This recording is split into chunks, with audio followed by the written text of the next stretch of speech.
And you didn't have any of this experience? No, I was When like a healthy before person. pregnancy, were you having? No, I never had any problems with I never had health issues. No, Even I when you was were pregnant, you didn't have no, anything? I didn't. I had my normal visits at the OBs. Everything was normal.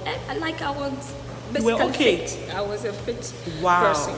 You know, I was able to work throughout my pregnancy. It wasn't like I was bed rested and I'll be Yes. like, oh, it started when I was pregnant. But no, this all started after I gave birth. Wow. Yep. So she started developing complications after childbirth. That's why at the introduction, I said that if you deliver, whether through cesarean or vaginal, and you come home whole and nothing has happened to you, you have to thank God. Even when your baby is crying, get up and pick the baby. Because not everybody even get the strength to pick their child when they are crying. Yeah. So after that, what happened? So I was at the hospital for like six days, almost a week.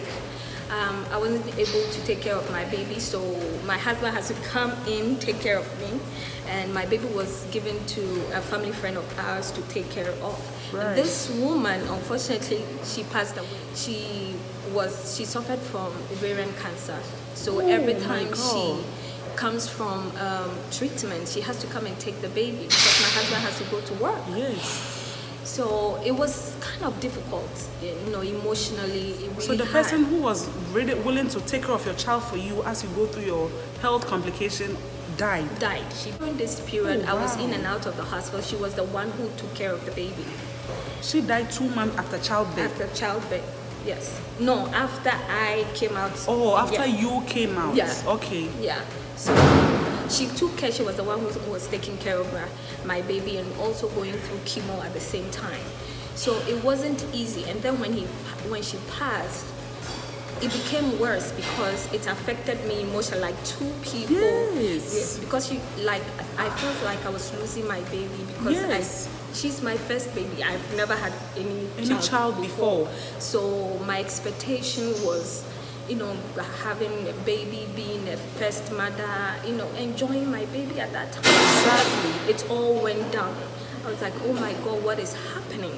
And after that, I started feeling depressed. So I always will hide in my room and sometimes cry. All right. So I'm not cutting hair, but I also just had a baby not long ago. Yeah. And I'm telling you that postpartum depression is very real. Guys, postpartum depression is very real. What she's talking about, I've been there before. So if you have anyone who has given birth, a friend who just had a baby, this is the time you have to be there for the person fully. Because postpartum depression is very real. Never and ever have a problem with a nursing mother, somebody who has just had a child. Postpartum depression is real. So during the time you were in your room crying and at the same time with the health issue, were you able to breastfeed your child? Were you able to care for him as? No, I couldn't. I wasn't even producing milk because I don't know if it was because of the health issues that I was facing, but I wasn't producing enough for the baby and the baby wasn't even taking it. Wow. When I pump it with the machine and put it in the bottle, my baby would never take it. Even if I mix it with the baby food, he would never take it. So for some reason, I was like, oh my God, why is my baby not breastfeeding? Yes. And at the same time, I was like, God, there's a reason for everything. Yes. Probably it's because of what is going on right now. Exactly. That's why Yeah. he's meant not to. To take it. To take And I'm it. sure they will give you medications, so Yes. it wouldn't even be it wouldn't even be good for you to breastfeed whilst Exactly. taking medication. Exactly. So did things get better after? No, After? things were actually got worse. Wow. As time progressed, it got worse from one thing to the other, and then I moved from one doctor to the other. Later ended up in John Hopkins, and then someone introduced me to a doctor at National Institute of Health. Yes. And they were going to do all these trials to see if it's a new thing that is going on. Wow. So it means that what was happening to you didn't even have a name. No, it didn't have a name because they did all the tests. They thought it was maybe a cancer somewhere that was hiding. So they did all the tumor markers. They did all the blood works. I did all the CT scans, the MRIs, everything. And everything came out negative.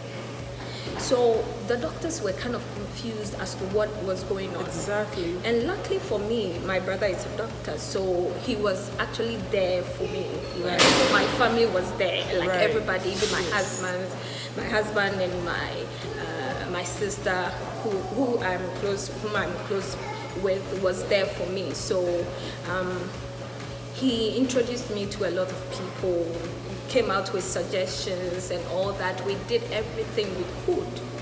You know, I saw all kinds of doctors, neurologists, endocrinologists, gastrointestinologists, I don't know, cardiologists, almost everybody. But they couldn't tell exactly what was happening to you. No. So how were you feeling? Like, I was, every day comes with a different symptom. Today I might feel weak, dizzy, headache.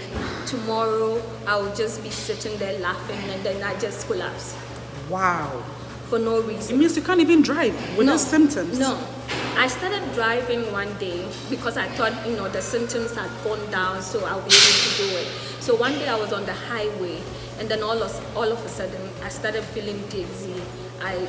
Everything became blurry, and I was like, oh my God, please take this wheel, because I have no control of what is going on. So all I could say was, God, please take the wheel. Jesus, take the wheel. This is not my portion. I'm not supposed to die here. So then I pulled out. I went to the outer lane because I was in the inner lane. Yes. I went to the outer lane and then put on my hazard light. And then I slowly stopped, and then my head was on the steering wheel like this the whole of the time. Like I could not even pick up my phone to call my husband and be like, oh honey, I'm here, or that. I was Something like, is oh happening. my God. So in my head, my eyes were closed, but in my head, I thought I'm dying at that, because I couldn't breathe. You couldn't breathe. I was gasping for air. That kind. Wow.